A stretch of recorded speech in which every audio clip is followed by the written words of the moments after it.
Jadi hari ini kami tim pembela Jessica Wongso berkumpul di sini ada 200 orang untuk membicarakan tentang rencana besok nih. Besok semua tim ini akan melakukan suatu legal action, yaitu melaporkan seseorang di Mabes Polri atas suatu dugaan perbuatan pidana menyembunyikan dan merusak barang bukti yang dipakai di persidangan Jessica, yaitu berupa CCTV. Ini para teman-teman kita yang ada di sini yang berbaik hati. Ada juga ini sampai datang dari Bandung nih. Ya, dari Bandung khusus untuk rapat aja. Luar biasa. Jadi saya berterima kasih kepada semua teman-teman saya. Jadi yang hari ini 200 hadir di sini. Mungkin besok yang datang lebih daripada itu. Saya mengucapkan terima kasih kepada seluruh rakyat Indonesia, kepada para netizen yang sungguh-sungguh berjuang untuk kebebasan daripada Jessica, supaya tidak ada lagi korban-korban seperti Jessica di antara kita di kemudian hari. Kita berdoa pada Tuhan agar semua perjuangan kami ini dikabulkannya. Terima kasih. Amin. Save Jessica.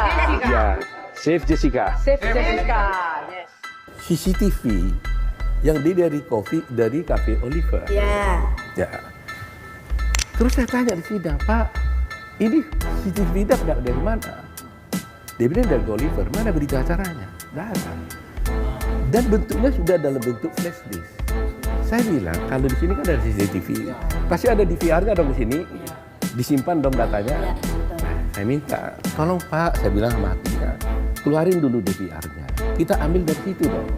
Dari original. Dari original. Ini kan nggak tahu kita dari mana-mana. Dia ambil, dia bilang kosong.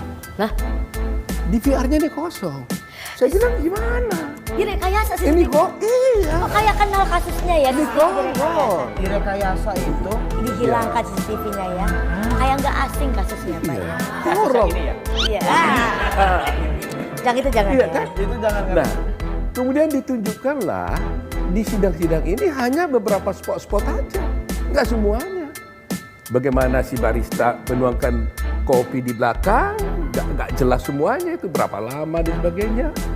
Ya, hanya yang dilihat memberatkan Jessica itu yang diambil. Nih, nutupin pakai paper bag. Nah, ini kalau cerita ini, Ya. ini lagi rekayasanya.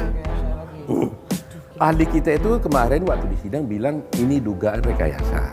Kemarin di podcast dia bilang, saya hari ini bisa bilang bukan dugaan tapi memang rekayasa. Saya siap diperiksa katanya.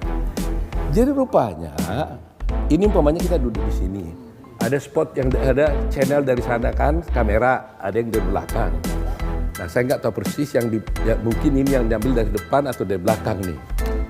Jadi kalau dari sini ini disorot ke sini, ini yang diburamkan.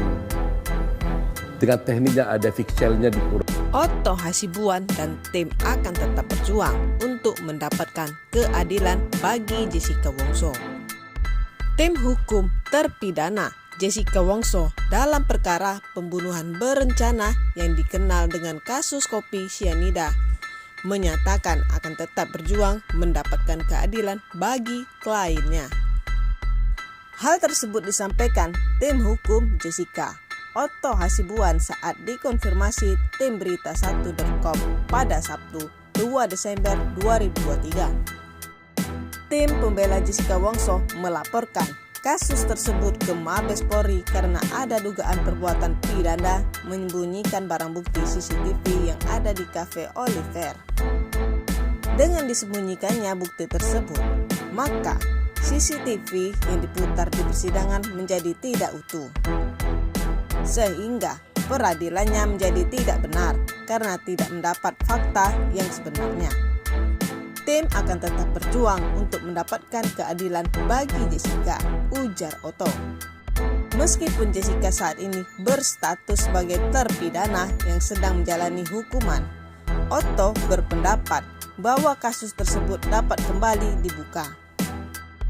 Sebelumnya, kasus kopi sianida dengan terpidana Jessica Wongso kembali ramai diperbincangkan setelah penayangan film dokumenter terkait perkara tersebut dirilis di platform Netflix.